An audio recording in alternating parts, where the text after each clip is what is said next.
The House Majority Leader just walked out of a classified briefing and admitted what he saw was eye-opening and pertaining to UFOs. And in just a few days, Dr. Stephen Greer is holding a National Press Club event in Washington, D.C. that he says could redirect 80 years of secrecy.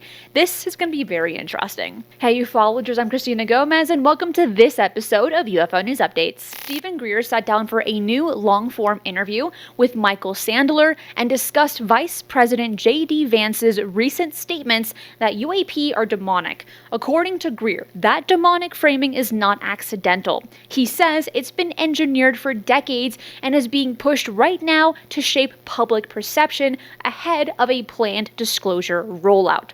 Greer claims he has met with senior people inside the administration, but has not met with Vance directly. His position is that covert programs have spent the last 50 years preparing to label these objects as either a threat or as supernatural beings. Covert programs have always planned to portray the quote-unquote aliens as a threat and or as the agents of the devil. And that started in the 70s and 80s. Greer pointed out that Vance himself admitted that in that same interview that he had not been read in on the subject and hadn't even studied any of the paperwork, which honestly is wild, making public claims about something that he hasn't even reviewed, after telling the country just months ago that he was, quote, obsessed with the topic. Unquote. If you are obsessed with anything, you're going to read the files before bed, no matter how busy your day is. I'm just saying. Anyways, according to Greer, advisors around the vice president are the ones pushing the demonic angle into his talking points, which we know that we've discussed this quite a bit on this channel here, is that there is a battle in DC with those that think UFOs are demonic and those that want to release the files because they do not think that UFOs are demonic. Also, calling something supernatural removes it from the realm of science, and if the public accepts that frame, the actual technology behind those craft stay buried. He also warned this is a dangerous moment because the religious framing appeals to people who already believe the end times of the world is near, and Greer described it as a deliberate effort to mix end time beliefs with national security policy. Greer's larger argument is that the real reason for the cover-up is actually the science. He says anti-gravity craft have existed since the mid-1950s, built inside classified programs at major aerospace contractors. He believes disclosing those technologies would replace the global energy industry and reshape how everything from cars to power grids is built. Then he made a bigger claim. He said most of what people film in the sky right now isn't ET at all. Well, since 50s, 60s, we mastered gravity control and that technology. And so therefore, a substantial percentage, and I think now over 80% of all UFOs seen are ours, and people don't know that. I'll tell you that people in the government don't know that. Until very recently, I know that the president and other senior people in national security didn't know that, but we made it quite clear that's what's going on. And now I understand they do understand that as a fact. According to Greer, 8 out of 10 craft people report are man-made, built decades ago, and used in part to stage events that appear otherworldly.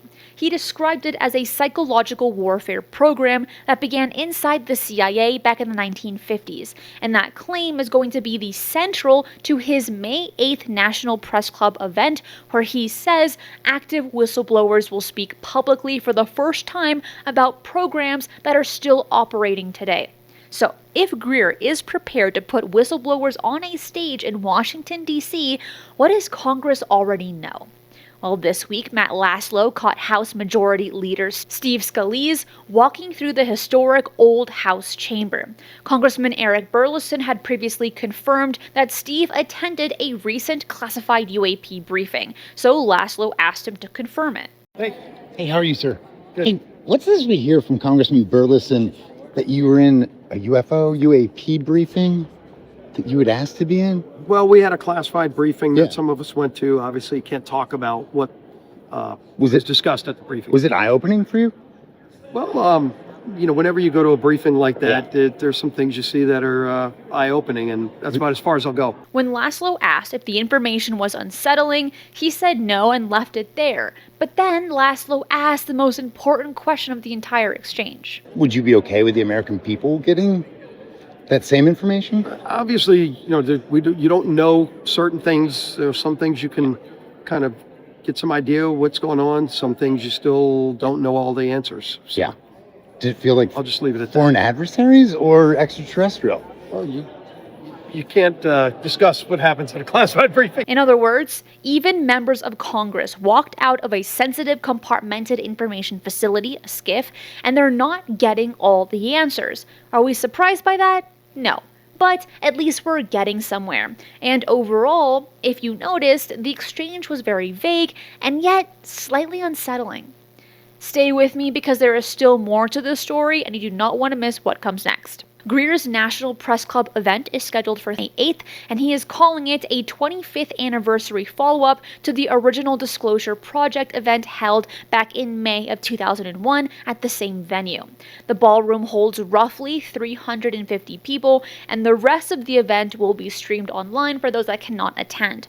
According to Greer, the focus this time is the science and the technology. He says active whistleblowers from inside classified programs will speak about the man-made craft, how they have been used in operations the public was never told about, and the energy systems that power them. He claims he has spoken with people close to Secretary of War Pete Hegseth, who has reportedly been assigned to drill down on classified UAP information.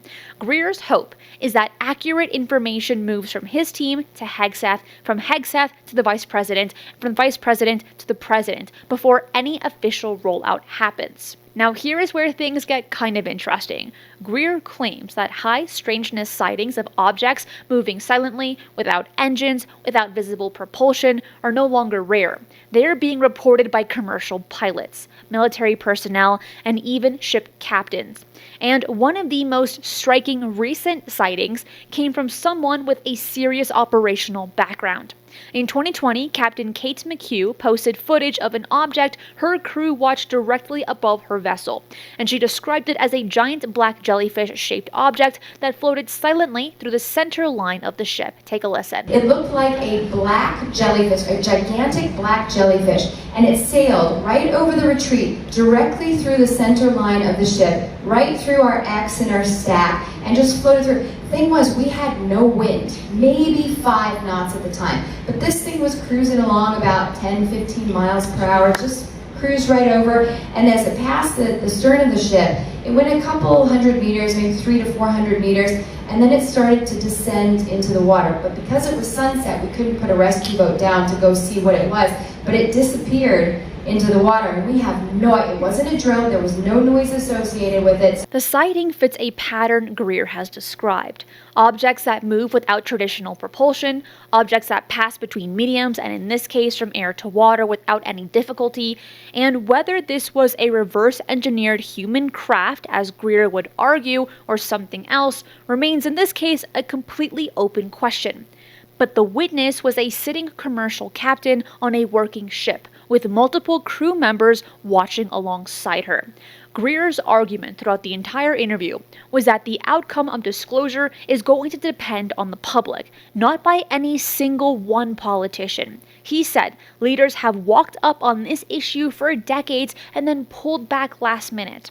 If the May 8th National Press Club event happens the way Greer is describing, with active whistleblowers, classified program details, and the focus on science, do you think the major networks will cover it honestly, or do you think the demonic framing the vice president introduced will dominate the headlines instead? Leave your thoughts in the comments below. I'm Cristina Gomez, and that's it for today. I will see you again next time for another UFO news update. Be safe, and remember, keep your eyes on the skies.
enjoyed today's show, hit that like button. And if you're not subscribed, what are you waiting for? Hit the notification bell as I do daily UFO news and updates.